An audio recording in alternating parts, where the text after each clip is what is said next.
আপনি কি আপনার ফেসবুক অ্যাকাউন্টের নাম চেঞ্জ করতে চান বা পরিবর্তন করতে চান? তো অনেকেই জানে না কীভাবে আপনার ফেসবুক পেজের অ্যাকাউন্টের নাম চেঞ্জ করবেন। তো সেটা করার জন্য কী করবেন, তো সেটাই দেখাবো। তো প্রথমে ফেসবুক অ্যাকাউন্টে চলে আসবেন। তো আসার পর আমি বলবো, যেটা বলে থাকি, তো আপনার যদি ফেসবুক অ্যাকাউন্টে আপডেট এসে থাকে কোনো, তো অবশ্যই আপডেট দিয়ে দেবেন। আপডেট দেওয়ার কারণে অনেক কিছুই নতুন নতুন কিছু ফিচার যুক্ত হয়, ঠিক আছে। তো এখানে উপর দিকে থ্রি ডটে ক্লিক করবেন।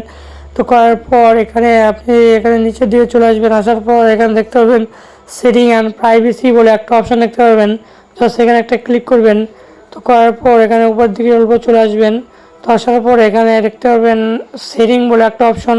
তো এখানে আছে সেটিং। তো জাস্ট আমি এই সেটিংয়ের উপর একটা ক্লিক করলাম। তো করার পর এখানে এরকম একটা ইন্টারফেস চলে আসবে।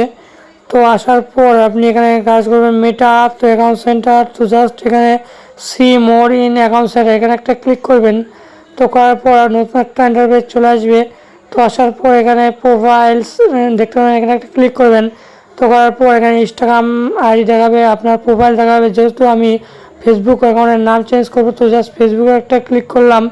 তো করার পর এখানে আছে নাম, ইউজার নেম। তো জাস্ট এখানে নামে ক্লিক করবেন। করার পর আপনার পছন্দ মতো আপনি নাম সিলেক্ট করে, নাম, মিডিল নাম, লাস্ট নাম, তো নেওয়ার পর সেভ চেঞ্জ করবেন। করার পর সেভ বাটন চলে আসবে। তো জাস্ট ওখানে ক্লিক করবেন, আপনার নাম চেঞ্জ হয়ে যাবে, ঠিক আছে। তো তারপর আছে ইউজার নেম। তো জাস্ট আমার এখানে নামটা আছে স্বপন পাল 72C663 ইউজার নাম দেওয়া আছে। তো আপনারা চাইলে এখান থেকে পরিবর্তন করতে পারেন, খুব সহজেই এই কাজ করতে পারেন। তো আজকের ভিডিওটা যদি ভালো লেগে থাকে অবশ্যই একটা সাবস্ক্রাইব করবেন এইটি ভিডিওর জন্য। আর যদি আপনি ফেসবুক পেজ থেকে দেখে থাকেন তাহলে অবশ্যই একটা ফলো করবেন এইটিভ এবং টিউটোরিয়ালস পাওয়ার জন্য। তো আমার ভিডিওটা এই পর্যন্তই। আজকে ভিডিওটা এভাবে আপনারা চেঞ্জ করতে পারেন।